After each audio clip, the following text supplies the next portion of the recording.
کا کردار حسین ابن علی سے ظاہر ہو رہا ہے۔ میں نے کل ایک گزارش کی تھی اس حدیث کے ضمن میں کہ ان الحسین مصباح الہدی و سفینۃ النجات، اور کہا کہ عرش کے دائیں جانب یہ جملہ لکھا ہے، اور ہمیں عرض کیا تھا کہ اگر کسی گھر کے باہر تختی لگی ہو، گھر کے باہر لگی تختی بتا دیتی ہے کہ اس مکان کا مکین کون ہے، پروردگار نے عرش کے دائیں جانب لکھ کے بتا دیا کہ یہ ساری کائنات، یہ سارا زمانہ حسین ابن علی کا ہے۔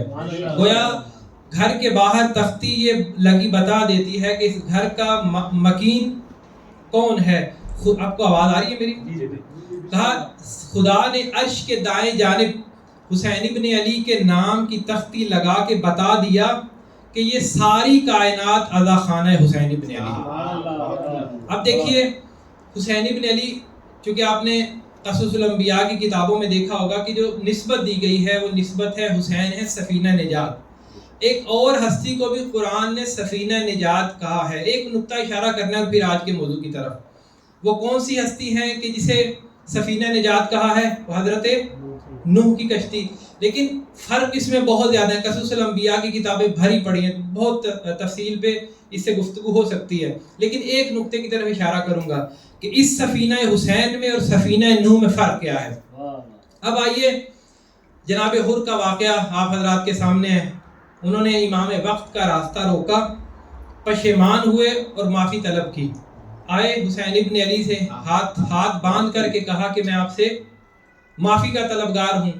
اب حسین ابن علی اگر اس معافی کے جواب میں 1000 کیا 1,00,000 بھی جواب دیتے تو وہ سارے کے سارے حق ہوتے، سارے کے سارے حق ہوتے۔ اگر کہتے ہاں اور تم نے شرمندگی کا اظہار کیا، خدا کو شرمندگی چاہیے ہوتی ہے، تمہاری توبہ قبول ہے، یہ بھی حق تھا۔ اگر یہ کہہ دیتے، یہ نہیں کہا، اگر یہ کہہ دیتے ہاں تم نے شرمندگی کا اظہار کیا، جاؤ سجدے میں جاؤ، خدا سے معافی طلب کرو، خدا تمہیں معاف کر دے گا، اگر یہ کہتے خدا کی قسم یہ بھی حق ہوتا 1000۔ اگر یہ کہتے ہاں توبہ تو نام ہی شرمندگی کا ہے، توبہ تو نام ہی پشیمانی کا ہے، کہا تمہاری توبہ خدا نے قبول کر لی ہے، جاؤ سجدہ کرو، عبادت کرو، خدا تمہیں معاف، یہ بھی کہتے تو حق۔ یہ ذہن میں رہے کہ حسین بھی سفینہ نجات ہے، نوح بھی سفینہ نجات۔ فرق کیا ہے؟ اب دیکھیے حسین ابن علی نے جملہ کیا کہا۔ اگر 1,00,000 جملے بھی کہتے تو وہ سارے کے سارے حق ہوتے۔ اب حسین ابن علی کا اختیار دیکھے گا، کہا میں حسین اللہ کی طرف سے تمہاری توبہ کو قبول کرتا ہوں۔ کہا میں اللہ کی طرف سے تمہاری توبہ کو، ایک اور صلوات بھیجو، اللہم صلی علی محمد وآل محمد۔ کہا میں خدا کی طرف سے تمہاری توبہ کو قبول کرتا ہوں۔ حسین بھی سفینہ نجات، نوح بھی سفینہ نجات، لیکن حسین ایسا سفینہ نجات ہے کہ جو اپنی ذات میں سفینہ نجات ہے، لیکن نوح کیا ہے؟ نوح سوار سفینہ نجات ہے، اپنی ذات میں سفینہ نجات نہیں ہے، بلکہ قرآن میں کہا ہے کہ یہ کشتی، یہ سفینہ چلتا ہے اللہ کی مرضی سے، بسم اللہ، یہ رکتا ہے اللہ کی مرضی سے اور چلتا ہے اللہ کی مرضی سے۔ نوح سوار سفینہ ہے، مختار سفینہ نہیں ہے، لیکن حسین ابن علی نے حر کی توبہ کو قبول کر کے حر کو اپنی کشتی میں سوار کر کے بتا دیا کہ حسین مجبور سفینہ نہیں ہے، مختار سفینہ ہے۔ یہ فرق ہے، کہا حسین مختار سفینہ، کہا اے حر میں تیری توبہ کو اللہ کی طرف سے قبول کرتا ہوں۔ اور یہ اختیار کیسے حاصل ہوا؟ اب ایک خوبصورت حدیث قدسی کہ حسین ابن علی عشق الہی اور خدا کے عشق کی اس منزل پر ہیں کہ گویا فنا فی ذات پروردگار ہیں۔ اب حدیث قدسی سنیے گا، یہ حدیث قدسی ایسی ہے کہ اسے میں نے جتنی دفعہ بھی پڑھتا ہوں واقعاً ایک الگ لذت کا احساس ہوتا ہے۔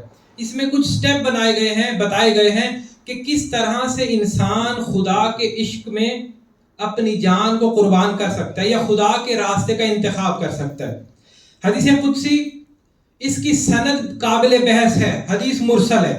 مرسل سے مراد یہ ہے کہ سلسلہ روات میں کچھ کمی بیشی ہے، لیکن جو اس کا مطلب ہے اس حدیث کا اس پہ کسی نے اختلاف نہیں کیا. اب دیکھیے اس حدیث کے کچھ سٹیپ ہیں کہ وہ جب انسان خدا کے راستے کا انتخاب کرتا ہے تو ہوتا کیا ہے. حدیث قدسی ہے من طلبنی، جو خدا کہتا ہے من طلبنی، جو مجھے طلب کرتا ہے، من وجدنی، وہ مجھے پا لیتا ہے. پہلا سٹیپ، جس نے مجھے طلب کیا وجدنی، اس نے مجھے پا لیا. پھر کہا من وجدنی، اور یہ جو جملہ ہے یہ خدا کی قسم خدا کے علاوہ کوئی کہہ نہیں سکتا. کہا من وجدنی، جس نے مجھے پا لیا، احبنی، وہ مجھ سے محبت بھی کرے گا. اب دیکھیے من طلبنی، جس نے مجھے طلب کیا، وجدنی، مجھے پا لیا.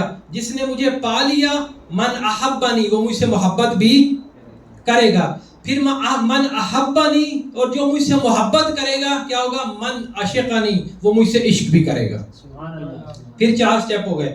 کہا من طلبنی. گویا اس حدیث میں ایک پیغام یہ بھی ہے کہ کم از کم اگر ہم پریکٹیکلی کچھ نہیں کر سکتے تو ہمیں خدا کی محبت کی طلب ہمارے اندر ضرور ہونی چاہیے. بعد والے مراحل خدا خود طے کروائے گا. کم از کم محبت الہی کی طلب ہمارے اندر پہلا سٹیپ آپ نے ضرور کرنا ہے. یہ آپ کی طرف سے قدم اٹھایا جائے گا. من طلبنی، جس نے طلب کیا مجھے پا لیا، اور جس نے پا لیا احبنی، وہ مجھ سے محبت بھی کرے گا. من احبنی، جس نے مجھ سے محبت کی، من عاشقنی، وہ مجھ سے عشق بھی کرے گا. پھر کیا جملہ کہا من عاشقنی، جو مجھ سے عشق کرے گا، عشقتہ، میں بھی اس سے عشق کروں گا، میں بھی اس سے عشق کروں گا. اور اگلا جملہ واقعتاً کمال ہے، بڑا خوبصورت. کہا من عاشقنی، اور جس سے میں عشق کرتا ہوں، بول دو جملہ خطرناک ہے. کہا میں جس سے عشق کرتا ہوں، من عشقتہ قتلتہ، میں اسے قتل کر دیتا ہوں.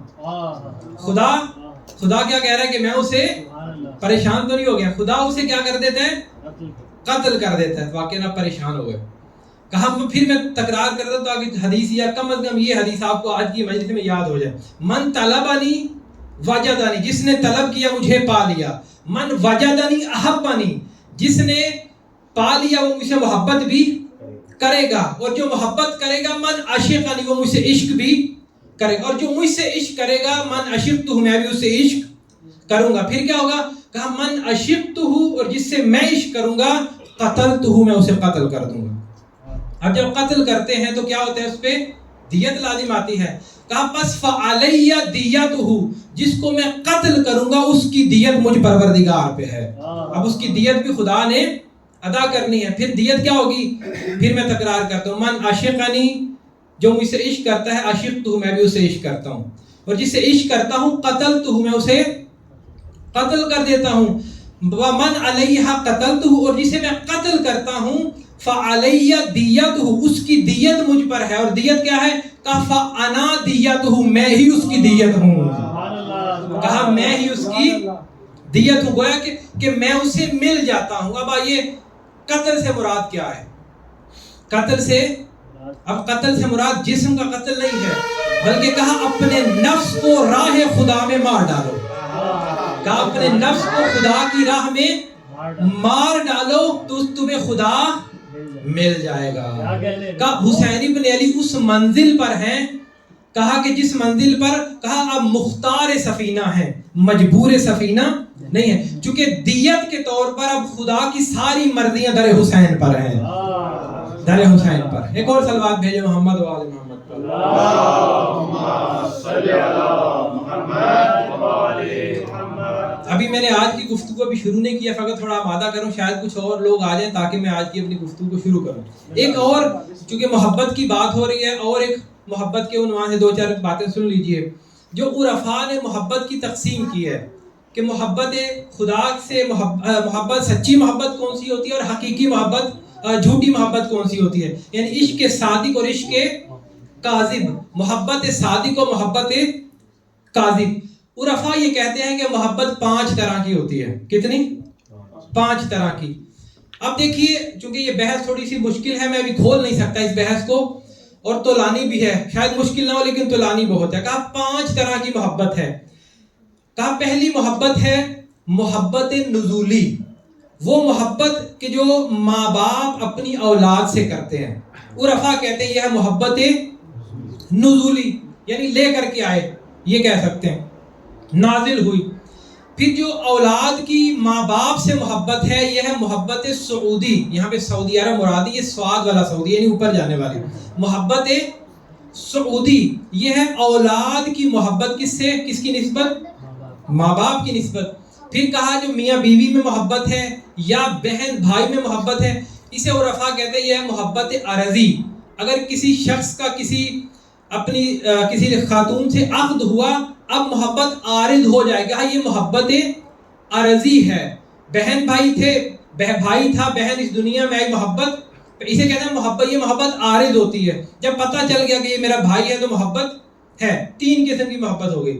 پھر کہا کہ کچھ افراد میں آپس میں محبت پائی جاتی ہے, عام لوگوں میں محبت, کہا اسے محبت خیالی کہتے ہیں. محبت خیالی. ماں باپ کی اولاد سے محبت کون سی ہے؟ محبت نزولی. اچھا اس کے بعد بچوں کی ماں باپ سے ایک صلوات بھیجے محمد و آل محمد.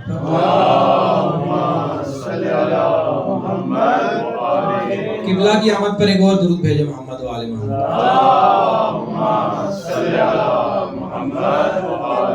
خوب. دوسری محبت جو بچوں کی ماں باپ کی نسبت ہے وہ ہے محبت سعودی. احسنتم. اس کے بعد اچھا میاں بیوی میں جو محبت ہے یہ ہے محبت عرضی. اس کے بعد چوتھی محبت کہ جو لوگوں کے درمیان پائی جاتی ہے عرفاء کی نگاہ میں کیا ہے؟ محبت خیالی. اب جو 5ویں محبت ہے جسے محبت حقیقی کا نام دیا جاتا ہے, کہا یہ فقط انسان بندے اور خدا کے درمیان جو محبت ہے اسے محبت حقیقی کہا جاتا ہے. جو حقیقی محبت ہے وہ فقط بندے کی اپنے خدا سے محبت. اب ان 5 محبتوں کو 2 پہ تقسیم کیا عرفاء نے. 5 محبتوں کو 2 کے, ان 5 کو کہا ایک طرح کی محبت صادق ہے اور باقی کاذب محبت ہے. اب کہا جو پہلی 4 محبتیں ہیں یہ محبت کاذب کہلاتی ہے ایک جہت سے. البتہ اس میں تفصیل ہے, یہ نہ ہو کہ کہیں کہ ماں باپ سے محبت کاذب ہے, یہ مراد نہیں ہے, لیکن ابھی تفصیل کا وقت نہیں ہے. لیکن کہا محبت صادق اور محبت کاذب کیسے ہے؟ کہا محبت صادق کون سی ہے؟ کہا اگر انسان کسی ہستی کو منبع کمال سمجھتے ہوئے اس سے محبت کرے.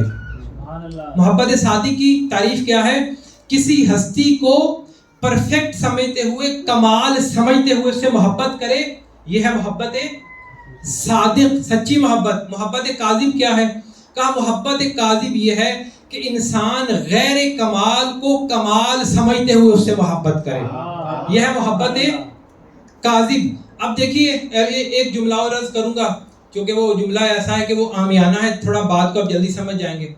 کہا اگر آپ غیر خدا سے محبت کرتے ہیں تو غیر خدا تو نابود ہوگا, فقط ذات پروردگار ہے کہ جسے فنا, اس کے علاوہ ہر غیر خدا کو فنا ہے, ہر غیر خدا کو فنا ہے. اب جب لیلا اس دنیا سے جا رہی تھی تو اس نے اپنی ماں کو کہا کہ یہ وصیت مجنوں کو میری طرف سے کر دینا, یہ کتابوں میں درج ہے. جب آخری وقت میں بیمار ہوئی تو اس نے وصیت کی, کہا جب تمہاری مجنوں سے ملاقات ہو تو یہ میرے جملے اس تک پہنچا دینا. اب وصیت کیا تھی؟ کہا دیکھو میں جب جوان تھی تو مجھ میں تراوت تھی, تازگی تھی. کہا دیکھو میری بیماری کے بعد میری ساری تراوت, میری ساری تازگی, ساری خوبصورتی ضائع ہو گئی. کہا تمہیں ایسی ہستی کی تلاش کرنی چاہیے کہ جس کو کبھی بھی زوال نہ ہو. کہا اس ہستی کی تلاش کرو. کہا غیر خدا کے علاوہ جس طرف بھی تم جاؤ گے وہ فنا ہی فنا ہے. کہا ایک ایسی ہستی کی تلاش کرو کہ جسے کبھی زوال نہ ہو. کہا وہ ذات فقط ذات پروردگار کے علاوہ کوئی نہیں. ایک اور صلوات بھیجے محمد و آل محمد. تو ابھی آپ کے ذہن آمادہ ہیں, کچھ لوگ بھی ابھی آ چکے ہیں. اب آئیے اپنے موضوع کی طرف. آمادہ ہیں آپ؟ وقت کا میں انشاءاللہ میں کوشش کروں گا اس آدھے گھنٹے میں اپنی گفتگو کو تمام کروں. یہ فقط چند گزارشات تھی تاکہ لوگوں کا انتظار کرتے ہوئے ہم اپنی گفتگو کو اپنا مطلب آج پہنچا سکیں. عزیزان گرامی, انسان جب اس دنیا میں آیا اس نے آ کر کے اپنا مطلب پہنچانے کے لیے اپنی زبانوں کا انتخاب کیا. زبانیں بننا شروع ہوئیں. جب زبانیں بننا شروع ہوئیں ہر علاقے کی اپنی زبان بنتی چلی گئی. اب بعض دفعہ انسان ایسے الفاظ بولتا ہے کہ در حقیقت اس کے اصلی اور حقیقی معنی سے آشنا نہیں ہوتا. اسی طرح اردو زبان بنی. اردو زبان میں بھی ہم نے ایسے الفاظ بولنا شروع کیے کہ جس کے حقیقی معنی سے ہم آشنا نہیں ہوتے. ایک لفظ اور پھر اپنے موضوع کی طرف. جیسے لفظ شہید. لفظ شہید ایک خاص تقدس رکھتا ہے، لیکن اس لفظ کو اتنا گرا دیا گیا، اتنا استعمال کیا گیا. اگر کوئی خدا نہ کرے ایکسیڈنٹ میں مارا جائے، کہا یہ بھی شہید. بستر بیماری پہ اس دنیا سے چلا گیا، کہا یہ بھی شہید. ایک عالم نے اسے ممبر سے واقعہ بیان کیا، میں ان کا نقل قول کر رہا ہوں. کہا کہ ایک مرتبہ میں کسی جگہ پہ مجلس پڑھنے گیا تو ایک دم مجلس کے دوران شور و غل گلی سے بپا ہوا. پوچھا گیا کیا ہوا؟ کہا وہاں فلاں پارٹی کا جلسہ تھا، اور میں پارٹی کا نام نہیں لوں گا، ایسا نہ اس کا کوئی حمایتی یہاں پہ بیٹھا ہوا. ایک صلوات بھیجو محمد و آل محمد. کہا کہ وہ شخص بجلی کی غرض سے کچھ کنڈے اس نے تاروں میں ڈال رہا تھا تاکہ ڈائریکٹ کراچی والے لاہور والے زیادہ اس چیز کو سمجھ جائیں. کہا وہ ڈائریکٹ کنڈے ڈال رہا تھا، تاروں میں ہاتھ لگا، اسی جگہ پہ گزر گیا. اب لوگوں نے کہنا شروع کیا فلاں شخص کیا ہو گیا جی؟ شہید ہو گیا. کہا کوئی اس تقدس کے لفظ کو اتنا گرا دیا گیا کہ ہر ایرے غیرے کو کہا کہ شہید ہے. اس کا اصل مطلب اور معنی وہ ایک ہی ہے. قرآن نے بتایا قتلوا فی سبیل اللہ، کہ شہید فقط وہی ہے جو اللہ کی راہ میں مارا جائے. خوب، ایک یہ لفظ آ گیا. ایک اور لفظ کہ جو ہماری تشیع میں بہت زیادہ رائج ہے اور نوجوانوں کے، بزرگوں کے، خواتین کے اس سے خاص احساسات اور جذبات جڑے ہوئے ہیں. اور عجیب بات یہ ہے کہ اس لفظ کا تلفظ بھی ہر ایک کو ٹھیک آتا ہے. وہ لفظ ہے معجزہ. وہ لفظ ہے کچھ بھی تھوڑا سا معمولی کسی جگہ سے کوئی معاملہ ہوا، میں نام نہیں لوں گا، تو کہا جاتا ہے یہ کیا ہے؟ معجزہ ہو گیا. اب میں چاہتا ہوں کہ آپ تھوڑا آمادے بیٹھیے گا. اس آدھے گھنٹے میں جو آپ اپنے اذہان میں معجزے کا تصور لے کر کے بیٹھے ہیں، آغا صاحب سے معذرت کے ساتھ، وہ انشاءاللہ کہ اس آدھے گھنٹے کے بعد بدل جائے گا کہ ہم کسے معجزہ سمجھتے تھے اور در حقیقت معجزہ کہتے کسے ہیں. پہلے آئیے معجزہ کے لفظ کی طرف. آپ واقعاً تعجب کریں گے کہ جس معنی میں معجزہ ہم استعمال کرتے ہیں، یہ لفظ معجزہ قرآن میں ہے ہی نہیں. اس عنوان سے یہ لفظ قرآن میں موجود ہی نہیں ہے. قرآن نے کون سا لفظ استعمال کیا؟ لفظ آیت اور لفظ بینہ کو قرآن معجزہ کہتا ہے. اس کا یہ مطلب نہیں ہے کہ اس کے یہی معنی ہے، جہاں پہ بھی لفظ آیت آئے گا یا لفظ بینہ آئے گا تو اس کا مطلب معجزہ ہے، ایسا نہیں ہے، بلکہ اس کے اور بھی معنی ہیں. لیکن اس کا معجزہ مطلب بھی ہے جسے ہم اپنے معنی میں لیتے ہیں. اب دیکھیے، اگر ہمیں حقیقت معجزہ کی طرف جانا ہے تو ہمیں اس کی تعریف کی طرف جانا پڑے گا کہ تعریف معجزے کی کیا ہے. اگر یہ تعریف سمجھ آ گئی تو اگلے مراحل سارے کے سارے آسان ہو جائیں گے. کہا معجزہ ایک ایسا خارق العادہ فعل ہے کہ جس میں ایک دعویٰ پایا جاتا ہو اور جس میں ایک چیلنج موجود ہو. سب سے پہلے خارق العادہ لفظ کو سمجھ لیجئے. خارق العادہ کا مطلب یہ ہے کہ یہ ایسا کام جو عام طور سے نہ ہوتا ہو، نارملی نہ ہوتا ہو، عام روٹین سے ہٹ کے ہو. یہ لفظ میں استعمال کروں گا آخر تقریر تک. خارق العادہ یعنی جو عام طور سے کام نہ ہوتا ہو. پھر دوسرا اس کا موضوع کیا ہے؟ کہ اس میں ایک دعویٰ پایا جاتا ہو، دعویٰ موجود ہو، کلیم پایا جاتا ہو. تیسرا کیا؟ کہ اس میں ایک چیلنج موجود ہو. اب خارق العادہ آپ کو معلوم ہے، خارق العادہ یعنی عجیب و غریب ہو، عام روٹین سے ہٹ کے ہو. اچھا، دعویٰ کس چیز کا موجود ہو؟ دعویٰ اس چیز کا موجود ہو کہ میں اللہ کا بنایا ہوا نمائندہ ہوں، میں اللہ کی طرف سے بھیجا گیا. یہ معجزہ بھی انسانوں کی نسبت خدا کا لطف ہے. اگر کوئی شخص آ کر کے نبوت و امامت کا دعویٰ کرے تو ہم اسے پوچھ سکتے ہیں بتاؤ دلیل کیا ہے. یہ دلیل اللہ نے معجزے کے طور پر ہمارے لیے، ہماری آسانی کے لیے رکھی. کیوں؟ کہا اگر تم دعویٰ کرتے ہو، کوئی تمہارے سامنے آ کر کے دعویٰ کرے کہ ہاں میں اللہ کا بنایا ہوا نمائندہ ہوں، تو تمہارے پاس اس کی دلیل ہونی چاہیے. کہا یہ معجزہ اس دلیل کے عنوان سے پیش کیا جاتا ہے کہ ہاں میں اللہ کا نمائندہ ہوں، میں یہ کر سکتا ہوں. پس معجزہ وہ ہوگا کہ جس میں خارق العادہ ہو اور دوسرا اس میں کیا ہو؟ کلیم، دعویٰ پایا جاتا ہو کہ میں اللہ کا نمائندہ ہوں. تیسری چیز کیا ہوگی؟ تیسرا یہ کہ اس میں چیلنج موجود ہو. کیا تحدی سے کہتے ہیں؟ چیلنج اس بات کا موجود ہو کہ جو میں کر رہا ہوں اگر تم مجھے جھٹلانا چاہتے ہو تو تم بھی اس جیسا کر کے دکھاؤ. کہا اگر تم نہیں کر سکتے تو تم مجبور ہو کہ میرے معجزے کو مانو اور مجھے اللہ کی حجت مانو، تسلیم کرو. بس یہ تعریف آ گئی اور یہاں سے گفتگو کھل جائے گی. معجزہ خارق العادہ ہو، اس میں تھوڑا بولیے گا کلیم ہو، اور اس میں یہ تین شرائط اگر کسی چیز میں پائی جائیں تو وہ معجزہ ہے، ادروائز معجزہ نہیں ہے.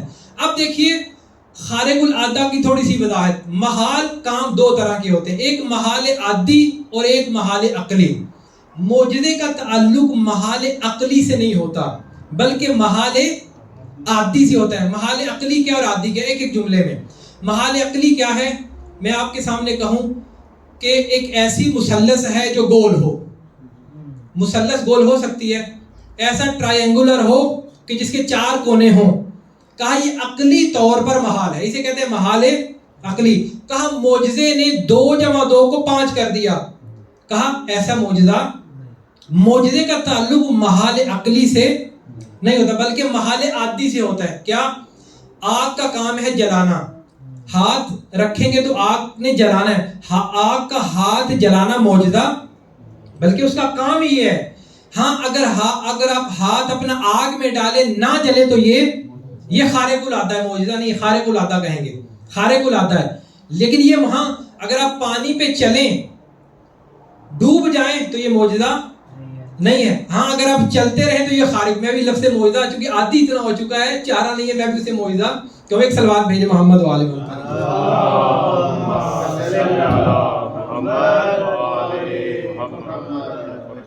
برائے خوشنودی امام حسین علیہ السلام بلند تر صلوات. اللہم صلی علی محمد و آل محمد. کہا معجزے کا تعلق خارق کس سے ہے؟ محال عادی سے ہے، محال عقلی سے. یعنی نارملی اگر آپ پانی پہ چلیں گے تو ڈوب جائیں گے، اگر نہیں ڈوبتے تو یہ خارق العادہ ہے، یہ معجزہ ہے. بس اس کا تعلق کس سے ہے؟ خارق العادہ کا محال عادی سے ہے، محال عقلی سے نہیں. اب آئیے کہ جو ملا صدرہ نے خارق العادہ جو پہلی صفت ہے معجزے کی، اس کی 5 اقسام کی ہیں. کتنی؟ توجہ میری طرف رہے. کتنی اقسام ہیں؟ 5.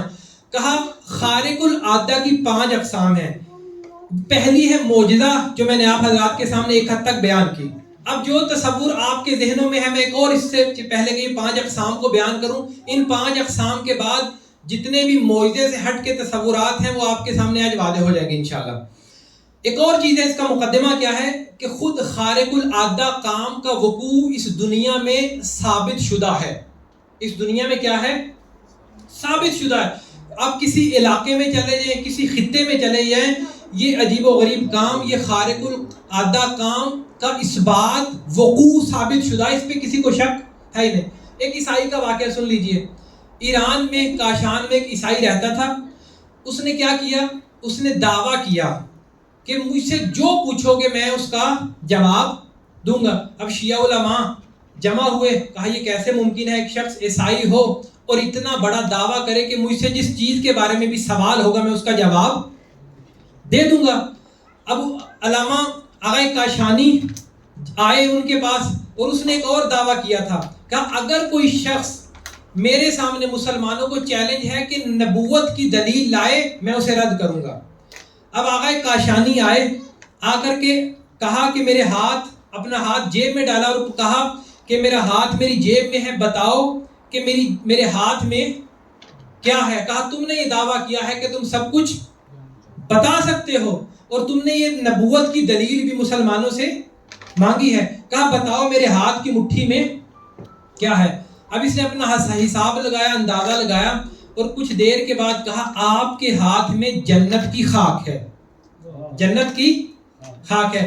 آغا کاشانی کہتے ہیں کہ نہیں، تمہارا اندازہ درست نہیں ہے. کہا مجھے پہلے اس بات کا بھی جواب دیں کہ تم نے یہ کہا کہ نبوت پر کوئی دلیل ہے نہیں. کہا اس بات کا جواب دو کہ میرے ہاتھ میں کیا ہے، تمہیں نبوت پہ دلیل بھی مل جائے گی. کہا بتاؤ میرے ہاتھ میں کیا ہے. کہا آپ کے ہاتھ میں جنت کی خاک ہے، جنت کی مٹی ہے. کہا نہیں، میرے ہاتھ میں جنت کی مٹی نہیں ہے. کہا تمہارا حساب درست نہیں ہے. کہا یہ ہو ہی نہیں سکتا کہ میرا حساب غلط ہو، کیونکہ میں نے یہ طاقت، یہ ملکہ ایک خاص اعمال کے بعد حاصل کیا ہے. کہا میرے ہاتھ میں، میری جیب میں جنت کی مٹی نہیں ہے بلکہ کربلا کی مٹی ہے. کہا جس رسول کا تم انکار کر رہے ہو اسی نے اس مٹی کو جنت کی مٹی قرار دیا ہے. کہا اس مٹی کو، کہا بس ثابت یہ ہو کہ خارق اب اس سے آگے بھی واقعہ ہے لیکن میں یہیں پہ رک رہا ہوں. خارق العادہ کام کیا ہے؟ ثابت شدہ ہے، یہ کوئی بھی انسان کر سکتا ہے. ایک اور واقعہ کہ ایک شخص برتن بیچنے والا تھا، یہ بھی علماء نے نقل کیا اور کافی تعداد سے نقل ہو، اس لیے میں عرض کر رہا ہوں. وہ شخص بڑا نیک تھا، برتن بیچنے والا تھا.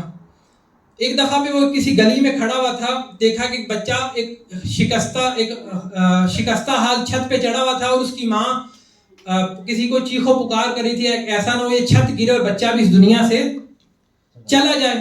اب وہ ماں کی چیخو پکار کر ہی رہی تھی کہ وہ چھت ٹوٹی اور وہ بچہ چھت سے گلی میں گرنے لگا.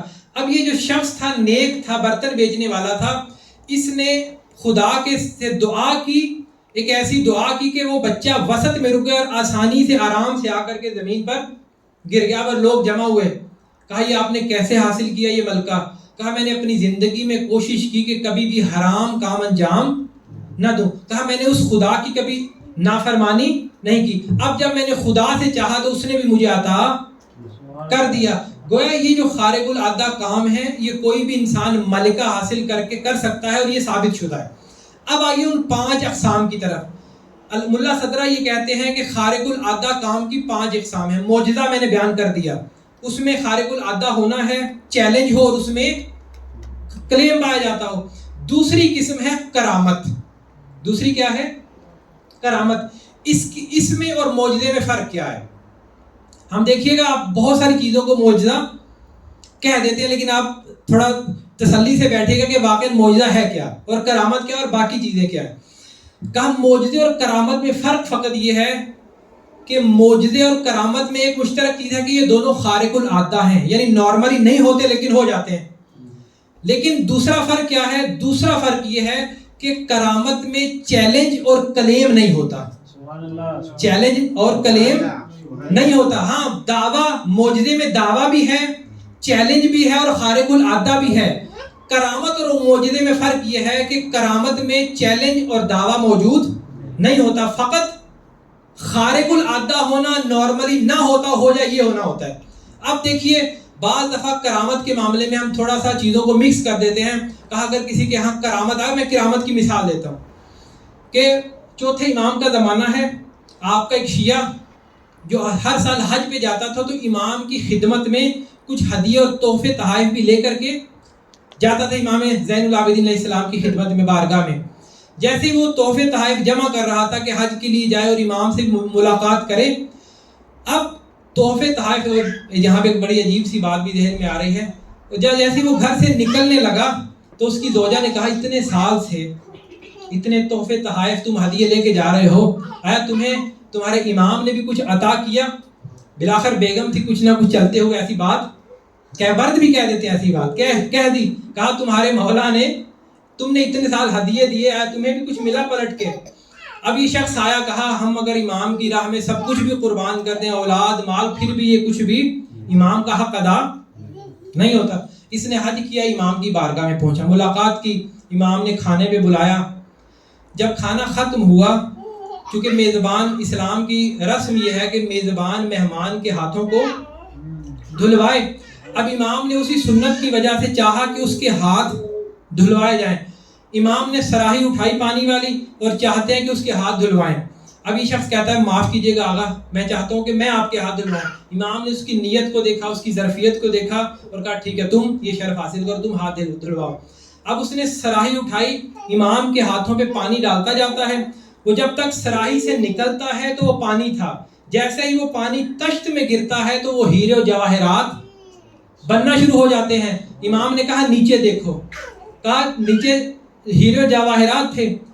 کہا آقا اس کا کیا مطلب ہے؟ کہا جب واپس جاؤ تو اپنی زوجہ کو یہ ہیرے و جواہرات ہماری طرف سے ہدیہ کر دینا. چونکہ بیگم تھی، اس نے ایک بات کی تھی اور امام دلوں کے حال بھی جانتے ہیں. اب اس کرامت کو معجزہ نہیں کہیں کہ اس میں چیلنج بھی موجود نہیں ہے اور اس میں دعویٰ بھی موجود نہیں ہے. اگر دعویٰ اور چیلنج ہو تو وہ کیا کہلائے گا؟ معجزہ کہلائے گا. اور یہ شخص شیعہ بھی ہے, امام کو مانتا بھی ہے, پہچانتا بھی ہے, لہذا اسے معجزہ نہیں کہیں گے. اور بعض دفعہ یہ کہا جاتا ہے شاید اگر کسی کو کرامت کہا جائے تو یہ اس کی شان گھٹانے کے مترادف ہے. عزیزان اکرامی ایسا نہیں ہے. اگر کہا جائے کوئی حضرت ابو الفضل عباس علیہ السلام کے ہاتھ سے کوئی چیز صادر ہو تو اسے معجزہ نہیں کہیں گے. اگر حضرت زینب سلام اللہ علیہا کے در سے کچھ مل جائے اسے معجزہ, یہ ان کی شان گھٹانے کے مترادف نہیں ہے, بلکہ اس میں چیلنج اور دعویٰ موجود نہیں ہے. اب آئیے ایک اور کرامت کہ امیر المومنین کا زمانہ ہے, آپ گھر آئے تو آ کر کے کھانے کا پوچھا تو شہزادی کونین نے کہا گھر میں کھانے کے لیے کچھ بھی نہیں ہے. آپ نے کہا کہ اگر آپ مجھے بتا دیتی تو شاید میں کچھ بندوبست کر دیتا. کہا نہیں, میرے بابا نے کہا تھا کہ میں آپ سے کسی بھی ایسی چیز کا تقاضا نہ کروں کہ جو آپ کی توان سے باہر ہو. اور یہاں پہ ہمارے اور آپ کے لیے ایک درس بھی ہے کہ ایک قاعدہ یہ ہے کہ جس طرح سے امیر المومنین نے حضرت زہرا نے زندگی گزاری, کہا کہ حضرت زہرا سلام اللہ علیہا کبھی امیر المومنین سے اس چیز کا تقاضا نہیں کیا جو علی ابن ابی طالب کی توان سے ظاہری طور پر باہر تھا. اور امیر المومنین نے بھی کبھی ایسا نہیں کیا کہ حضرت زہرا کو کچھ کہنا پڑے کہ گھر میں کسی چیز کی کمی ہے. گویا اس طرح سے زندگی گزاری جائے کہ مرد اپنی ذمہ داریوں کو اس طرح سے ادا کرے کہ زوجہ کو شکایت کی ضرورت ہی پیش نہ آئے, اور دوسری طرف زوجہ بھی اپنے شوہر سے اس چیز کا تقاضا نہ کرے جو شوہر کی طاقت اور توان سے. یہ فارمولہ اگر ذہن میں رہے, اپنی زندگی میں رہے تو انشاءاللہ کی زندگی آسان ہے. اب گھر میں آئے, کہا کھانے کو کچھ نہیں ہے. امیر المومنین گھر سے باہر نکلے, جا کر کے 1 درہم کسی سے قرض لیا. ابھی گھر سے قرض لے کے واپس آ رہے تھے کہ راستے میں مقداد سے ملاقات ہوئی اور کہا اتنی دھوپ میں, اتنی گرمی میں, اور اس وقت آپ باہر گھوم رہے ہیں. کہا آقا گھر میں کھانے کے لیے کچھ نہیں تھا, بھوک کی وجہ سے میں باہر نکلا ہوں. امیر المومنین نے جیب میں ہاتھ ڈالا, وہی درہم جو قرض لیا تھا اس کے ہاتھ پہ رکھ دیا. کہا جاؤ اپنی بھوک کو مٹاؤ. جیسے ہی آئے, واپس گھر آئے, دیکھا کہ دسترخوان سجا ہوا ہے, رسول اللہ تشریف فرمائے, حضرت زہرا بھی موجود ہیں, اور سوال کیا کہ شہزادی یہ دسترخوان, یہ کھانا کہاں سے آیا؟ کہا کہ اللہ جسے چاہتا ہے بے حساب رزق عطا کر دیتا ہے. اب اسے بھی معجزہ نہیں کہیں گے بلکہ یہ کرامت ہے. کیوں؟ کیونکہ اس میں چیلنج بھی موجود نہیں ہے اور دعویٰ بھی موجود نہیں ہے. یہ فرق ہے کرامت اور معجزے میں. اب تیسری چیز ہے, اسے کہتے ہیں ارہاس. ارہاس میں, کرامت میں اور معجزے میں بھی یہ چیزیں مشترک پائی جاتی ہیں. کیا؟ کہ یہ بھی خارق العادہ ہے, یعنی نارملی نہیں ہوتا لیکن ہو جاتا ہے. لیکن اس میں فرق کیا ہے؟ کہا جب رسول اللہ کی ولادت ہوئی کہ وہ لوگ جس دریا کی عبادت کیا کرتے تھے وہ کیا ہو گیا؟ خشک ہو گیا. ایوان کسرا کے بت, وہ پتھر گر گئے. اور اسی طرح حضرت عیسیٰ نے کہ جب اس دنیا میں آئے اپنی نبوت کے اعلان سے پہلے کلام کیا.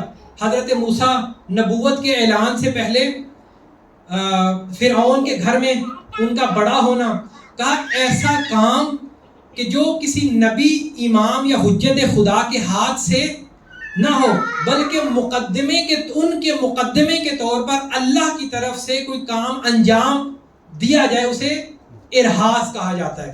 بس یہ بھی معجزہ نہیں ہے, چونکہ معجزے میں چیلنج بھی ہے, دعویٰ بھی ہے اور خارق العادہ ہونا ہے. ان تین میں فقط ایک چیز مشترک پائی جاتی ہے, وہ کیا ہے؟ خارق العادہ ہونا. اب ایک اور چیز سن لیجئے, وہ ہے اعانت. یہ اس کی چوتھی قسم ہے خارق العادہ ہونے کی.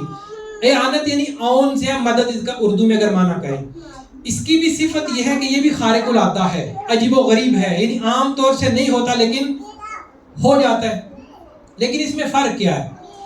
کہا اس کا فرق یہ ہے کہ جیسے اگر کوئی شخص آیا, اس نے اپنے تقوی کی بنیاد پر, اپنے عرفان کی بنیاد پر, اپنی خدا سے عشق اور محبت کی بنیاد پر اپنے آپ کو اتنا پاکیزہ بنایا کہ جیسے ہی وہ کوئی دعا مانگے فوراً سے خدا اس کی دعا کو قبول کر لے. حضرت سلمان محمدی کا واقعہ. دوسرا واقعہ, اور یہ بھی بھوک سے متعلق, ایسا نہ آپ کو بھوک لگ جائے لیکن انشاءاللہ کھانا ہوگا. کہا مہمان آئے, مدائن کے گورنر تھے, ان کے گھر میں مہمان آئے. تو کھانے کے لیے دیکھا کچھ بھی نہیں تھا. گھر سے باہر نکلے, پرندے کو آواز دی, پرندہ آ گیا. ہرن کو آواز دی, ہرن بھی آپ کی آواز سن کر کے اس مہمان کی خاطر تواضع کی, اسے کھانا کھلایا. اس نے سوال کیا کہ آپ کے پاس تو ابھی کچھ دیر پہلے تک کھانے کے لیے کچھ بھی نہیں تھا, یہ کہاں سے آیا؟ کہا میں نے خدا کی کبھی بھی نافرمانی نہیں کی. اب جب میں نے خدا سے طلب کیا تو خدا نے مجھے اتنی طاقت عطا کی ہے, خدا کی جس مخلوق کو بھی بلاتا ہوں وہ میری بات پہ لبیک کہتے ہیں. اب اسے کہا جاتا ہے اعانت, اسے بھی معجزہ نہیں کہیں گے. معجزے میں 3 چیزیں پائی جاتی ہیں. کیا کہا؟ اس میں چیلنج بھی موجود ہے, میں تکرار کر رہا ہوں, کم از کم یہ چیز آپ حضرات کے ذہنوں میں رہے, اور جو تصور ہے معجزے کا وہ کم از کم آج کی اس مجلس سے آپ کے ذہنوں میں سے محو ہو جائے جو پرانا تصور ہے. کہا چیلنج بھی ہے, دعویٰ بھی ہے, اور خارق العادہ ہونا بھی ہے.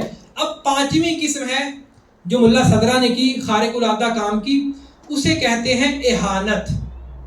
وہ کیا ہے؟ یہ توہین سے اہانت, کہ اگر کوئی شخص متنبی ہو یعنی جھوٹی نبوت یا امامت کا دعویٰ کرے, جھوٹی نبوت یا امامت کا دعویٰ کرے, تو ہوا یہ تاریخ میں کہ جس نے دعویٰ کیا کہ میں نبی ہوں یا امام ہوں, اب وہ لوگ اسے کہیں, اور یہ بھی رسول اللہ کے زمانے میں تھا غالباً 9 یا 10 ہجری میں, اس نے دعویٰ کیا کہ میں اللہ کا بھیجا ہوا نبی ہوں. اب لوگوں نے تقاضا کیا کہ اگر ہو تو کوئی معجزہ دکھاؤ کہ تمہارا تعلق عالم غیب سے ہے. کہا میں تمہیں معجزہ دکھاتا ہوں. کہا ایک کنواں تھا جو خشک ہو چکا تھا, کہا کہ اس کنویں کا پانی بڑھ بھی جائے اور میٹھا بھی ہو جائے. اب اس نے اپنا لعاب دہن پھینکا, اور جو پانی اس کنویں میں تھا جو تھوڑا بہت تھا وہ بھی خشک ہو گیا. کہا جو یہ چاہتا تھا وہ بالکل الٹ ہو گیا. پھر کہا کہ میں دوسری ٹرائی مارتا ہوں, شاید اس دفعہ تکا لگ جائے. در حقیقت اس نے ایک عمل کے ذریعے سے طاقت کو حاصل کیا تھا, لیکن خدا نے اسے لوگوں میں ذلیل, مسیلمہ کذاب کا واقعہ, مسیلمہ کذاب.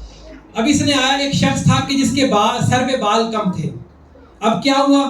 کہا کہ اگر تم چاہو معجزہ دکھاؤ کہ اس کے سر پہ بال آ جائے. اب اس کے سر پہ بال تھے, اس نے ہاتھ لگائے, جو تھے وہ بھی غائب ہو گئے. اسے کہا جاتا ہے اہانت. پھر آگے بڑھے, کہا میں کوشش آخری ٹرائی مارتا ہوں, شاید اس دفعہ پہ تکا میں اپنے انداز سے بتا رہا ہوں. اب کہا ایک اندھے سے سامنا ہوا کہ جس کی ایک آنکھ ٹھیک تھی دوسری خراب تھی. کہا آخری ٹرائی مارتے ہیں, شاید تکا لگ جائے. اب اس نے ہاتھ لگایا, جو ٹھیک آنکھ تھی وہ بھی خراب. اسے معجزہ نہیں کہیں گے بلکہ یہ ہے اہانت. پس خارق العادہ کی 5 اقسام ہیں, ایک معجزہ, ایک کرامت, ایک اعانت, ایک اہانت اور ایک کرامت. یہ 5 اقسام ہیں, ان میں ایک کو معجزہ کہیں گے کہ جس میں کلیم بھی ہو, جس میں دعویٰ بھی ہو, اور جس میں خارق العادہ ہونا بھی ہو. اب اس معجزے میں اور خاص طور پہ یہ فرق رکھیے گا کہ معجزے اور جادو میں فرق کیا ہے. یہ بہت اہم بات ذہن میں آ گئی. معجزے اور جادو میں 2 فرق ہیں بنیادی طور پر. معجزہ کا تعلق سیکھنے اور سکھانے سے نہیں ہوتا, بلکہ خدا سکھا کے بھیجتا ہے. اس کو کوئی عام شخص سیکھ بھی نہیں سکتا. لیکن جادو کا کیا تعلق ہے؟ اگر ہمیں جادو کی کتابوں کے نام لوں گا, ایسا نہ ہو کہ لوگ چاہیں تھوڑا بہت ہم بھی, مثلا علم جفر ہے, علم رمل ہے. کہا اگر کوئی بھی 10-20 سال اس کتابوں پہ لگائے تو کوئی بھی طاقت حاصل کی جا سکتی ہے, اور جائز کام نہیں ہے. گویا جادو سیکھا جا سکتا ہے, لیکن معجزے کا تعلق سیکھنے اور سکھانے سے نہیں ہے. دوسرا فرق معجزے اور جادو میں, معجزہ وہ ہوتا ہے کہ جس میں شے کی ماہیت بدل جاتی ہے. حضرت موسیٰ نے اپنی عصا کو پھینکا, کیا بن گیا؟ اژدہا بن گیا. در حقیقت وہ عصا کی ماہیت بدل گئی, وہ حقیقت میں اژدہا بن گیا. لیکن جادوگر کیا کرتے ہیں؟ جادوگر در حقیقت آپ کی بصارت پہ تصرف کرتے ہیں. وہ تھی رسیاں, لیکن لوگوں کو سانپ نظر آ رہی تھی. گویا اس کا تعلق یہ شے کی ماہیت کو اور حقیقت کو بدلنے کی صلاحیت نہیں رکھتے, بلکہ ہوتا کچھ اور ہے. وہ آپ کی آنکھوں پہ تصور کر کے اپنی مرضی کی چیز آپ کو دکھاتے ہیں. پھر ایک اور اس کی معجزے کی ایک اور خصوصیت ہے کہ اس کو یہ شکست ناپذیر ہوتا ہے. ٹائم ختم ہو گیا ہمارا ظاہر, تقریباً آخری بات اور پھر آپ کی زحمت. کہا معجزے کا تعلق یہ ہے کہ شکست ناپذیر ہوتا ہے. کیوں؟ کیونکہ معجزے کا کو جو لنک ہے، کنیکشن ہے، وہ ذات پروردگار سے ہے کہ جس کی طاقت لامحدود ہے. ہر غیر خدا کہ جو بھی معجزہ کوئی طاقت دکھائے گا اس کی طاقت محدود ہے، اور جو کنیکٹڈ ہو ذات پروردگار سے کہ جو لامحدود قدرت رکھتا ہو، اس کو کوئی بھی محدود قدرت شکست نہیں دے سکتی. اور آخری بات، معجزہ فقط یا امام کی ہاتھ سے صادر ہوگا یا رسول کے ہاتھ سے صادر ہوگا. غیر امام اور غیر رسول کے ہاتھ سے کبھی معجزہ صادر نہیں ہو سکتا. بس گرامی، ابھی یہاں پہ علیت کی بحث تھی، یہاں پہ اور بھی بے شمار ابحاث تھی، لیکن چونکہ وقت کم تھا اور انشاءاللہ کبھی اور موقع ملا. تھوڑا پانی دے دیجئے. تو انشاءاللہ اسی بھی ڈیٹیل گفتگو ہوگی اور بڑی دلچسپ گفتگو ہے انشاءاللہ کہ ایک صلوات بھیج محمد.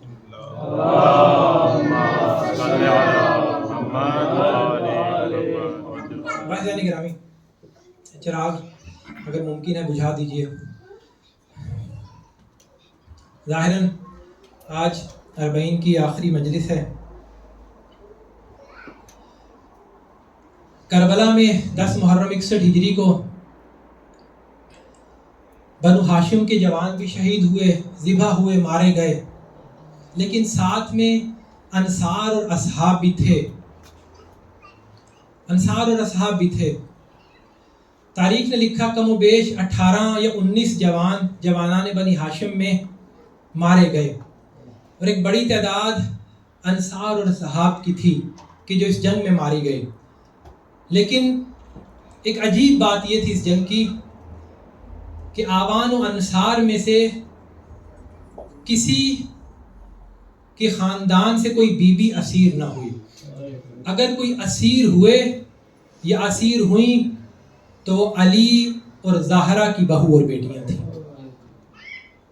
اور آج جو آپ چہلم منا رہے ہیں یہ فقط کسی ایک ہستی کا چہلم نہیں ہے، یہ بازو بریدہ عباس کا چہلم ہے، یہ حسین کے 6 ماہ کے علی اصغر کا چہلم بھی ہے، یہ اس ہستی کا چہلم بھی ہے کہ جس کے سینے میں برچھی ماری گئی. اور اس چہلم میں ایک 4 سالہ بچی کی شہادت کی وجہ سے اس کے غم میں اور بھی اضافہ ہو چکا ہے. بس عزیزان گرامی کہ جب ایک مرتبہ شام کی بیبیاں زندان میں آئیں، آ کر کے داروغہ زندان سے پوچھا کہ ہمیں کچھ دن سے اس بچی کے رونے کی آوازیں نہیں آ رہی. داروغہ زندان کہتا ہے کہ اب اس بچی کی آواز آپ کبھی نہیں سن پائیں گی. کہا اس بچی کو کیا ہوا؟ کہا وہ بچی اس دنیا میں نہیں رہی، وہ اس دنیا سے جا چکی ہے. کہا اس کی قبر کہاں ہے، اسے دفنایا کہاں گیا؟ کہا اس بچی کو اسی زندان میں کہیں دفن کر دیا گیا. جب بیویوں نے یہ سنا پریشان ہوئی، گریہ کرتی ہوئی اپنے گھروں کو آئیں، آ کر کے اپنے مردوں کو تنبیہ کرتی ہیں. کہا دیکھو آل رسول قید ہیں. کہا اگر تم میں ہمت نہیں ہے ہم تلواریں لے کر کے ان کو آزاد کراتے ہیں. اور یہ وہ زمانہ ہے کہ یزید کمزور پڑ چکا ہے. اب کچھ مرد آئے کہ جنہوں نے قصر یزید کا محاصرہ کیا. اب یزید کمزور پڑ چکا ہے، مجبور ہے کہ آل محمد کو کہ اسیروں کو رہا کرے. سید سجاد کو بلایا، کہا فرزند رسول میں چاہتا ہوں آپ کو رہا کروں. اور ایک عجیب جملہ کہا سید سجاد نے، کہا کربلا کے بعد میں نے کوئی بھی کام اپنی پھوپھی اماں کے مشورے کے بغیر نہیں کیا. کہا میں اپنی پھوپھی سے پوچھ کر بتاؤں گا. آئے شہزادی کے پاس، کہا پھوپھی اماں یزید ہمیں آزاد کرنا چاہتا ہے. کہا سید سجاد میرے لال آزادی کی بات بعد میں ہوگی، ہماری کچھ شرطیں ہیں.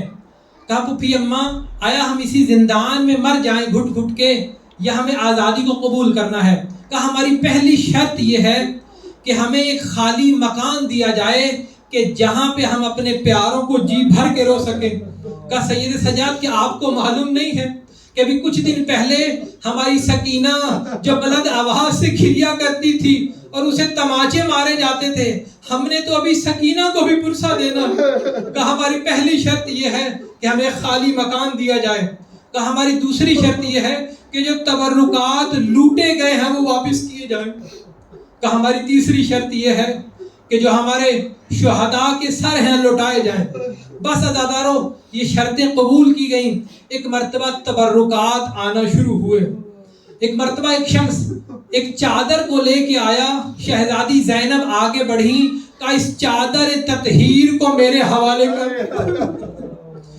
کہا یہ میری ماں فاطمہ کی چادر ہے. ایک مرتبہ اس شہزادی نے خون آلود کرتا اٹھایا, اپنے ہاتھوں پہ اٹھایا اور اپنے آنکھوں پہ لگایا. کہا سید سجاد کیا آپ نے یہ کرتا پہچانا نہیں ہے؟ کہا یہ وہی کرتا ہے کہ جسے ماں فاطمہ سیتی جاتی تھی اور روتی جاتی تھی, اور کہا مجھے وصیت کی تھی کہ زینب جب حسین رخصت آخر کے لیے آئے تو میرے لال کو یہ کرتا پہنا. اجرکم من اللہ.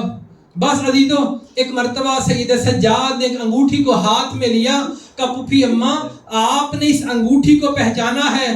کہا یہ وہی انگوٹھی ہے کہ جب حسین کو ذبح کیا گیا, اب ایک لائن آگے بڑھ کے انگوٹھی کو اتارنا چاہتا تھا, جب انگوٹھی کو نہ اتار سکا خنجر نکال کے انگشتر حسین کو قتل. اجرکم من اللہ. بس عزادارو, ایک مرتبہ سر آنا شروع ہوئے. قاسم کا سر آیا, ام فروہ نے آغوش میں لیا, ماتم شروع کیا. ایک مرتبہ علی اکبر کا سر آیا, ایک بی بی نے آغوش میں لیا, ماتم شروع کیا. ایک مرتبہ دو ننھے سر آئے. شام کی عورتیں سوال کرتی ہیں کہ جب بھی کوئی سر آتا ہے ایک بی بی آگے بڑھ کے آغوش میں لیتی ہے اور اس سر کو پرسا دیتی ہے, لیکن دو سر ایسے ہیں ان کو پرسا ابھی تک کسی بی بی نے نہیں دیا. اب ثانیہ زہرا کو جلال آیا کہ خبردار یہ میرے اون و محمد ہے, یہ میرے لخت جگر ہے, میں نے اپنے ان دو بچوں کو حسین پہ قربان کر دیا, اب میں اپنا صدقہ واپس. اجرکم من اللہ. کہا میں ان کا غم نہ مناؤں گی, میں اپنے ماں جائے حسین کو پرسا لوں گی. بس عزادارو, ایک مرتبہ ایک ایسا سر آیا کہ ساری بیویاں تعظیم میں کھڑی ہو گئیں اور بلند آواز سے کہا السلام علیکہ یا ابا عبداللہ, اے آقا حسین آپ پر ہمارا سلام. اجرکم من اللہ. بس عزادارو, جب 3 تاریخ یہ کہتی ہے کہ 3 دن تک پرسا دیتے رہے. ایک مرتبہ سید سجاد نے سوال کیا, کہا پھوپھی اماں آیا اجازت ہے کہ ہم دمشق سے باہر کا سفر اختیار کریں؟ کہا سجاد کیا بہتر ہے کہ تم ہمیں اس زندان کی طرف لے جاؤ کہ میں چاہتی ہوں اپنی بچی سے الوداع کر لوں. تاریخ لکھتی ہے کہ وہ عماریاں جس میں بیویاں سوار تھیں اس زندان کے سامنے رکیں, بیویاں اتری اور اس زندان میں گئیں. سب سے پہلے سید سجاد گئے. میرا دل یہ کہتا ہے سید سجاد بوجھل قدموں سے سکینہ کے پاس گئے. جیسے ہی قبر سکینہ پہ نگاہ پڑی, میں نے علماء سے یہ سنا ہے سید سجاد نے آگے بڑھ کے کہا اے میری بچی, اے میری لاڈلی سکینہ, اے میری پیاری سکینہ, کربلا سے کوفہ, کوفہ سے شام آپ نے بڑی اذیتیں برداشت کی, آپ نے تماچے کھائے, آپ کے چہرے کا رنگ بدلتا رہا, آپ کے کانوں سے لہو جاری ہوتا رہا, لیکن میری بچی میں آپ کے لیے کچھ نہ کر سکا. میری تمنا تھی کہ میں آپ کو اپنی گود میں اٹھاتا, لیکن میری بچی آپ جانتی ہے, میری بہن آپ جانتی ہے کہ آپ کے بھیا کے ہاتھوں میں ہتکڑیاں تھی, میں اپنی یہ تمنا پوری نہ کر سکا. ایک مرتبہ قبر سکینہ سے مخاطب ہو کر کہا میری بہن سکینہ آج سید سجاد کے ہاتھ آزاد ہے, اگر چاہے تو سید سجاد کی آغوش حاضر ہے. اجرکم من اللہ. بس عزادارو, ایک مرتبہ ثانیہ زہرا نے قبر سکینہ سے مخاطب ہو کر کے کہا کہ اے میری لاڈلی سکینہ, میں آپ سے بہت شرمندہ ہوں, افسردہ بھی ہوں کہ میں آپ کو کربلا سے لے کر کے شام آئی تھی. میں شرمندہ اس بات پہ ہوں کہ میں آپ کو تنہا چھوڑ کے جا رہی ہوں, لیکن میرا وعدہ یہ ہے کہ آپ کی پھوپھی قیامت تک کے لیے آپ کے پاس رہنے کے لیے آئے گی. ایک مرتبہ الوداع کیا, ابھی زندان سے باہر نکلنا چاہتی ہیں کہ شام کی بیویوں نے کہا آقا زادی اگر کوئی ہمارے لائق خدمت ہو تو ہم حاضر ہیں. شام کی بیویوں سے مخاطب ہو کر کے کہا دیکھیں